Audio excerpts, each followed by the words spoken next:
বিরতা আমার চিৎকার চেঁচামেচি করছে।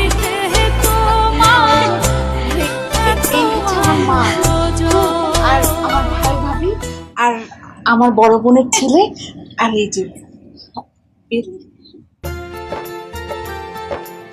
ঠিক আছে ঠিক আছে ঠিক আছে হয়েছে, পায়ে হাত দিয়ে সালাম করার কোনো নিয়ম নেই।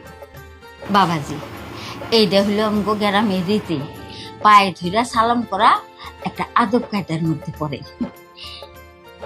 বাবা জানো, মামা আমাকে অনেক কিছু শিখিয়েছে, কিভাবে কাঁঠাল দিয়ে মুড়ি খেতে হয়, আর কত কিছু শিখিয়েছে। আরে রাখো মা, কি কইতাছ, আমার মন সবাই সবাই কেমন আছেন?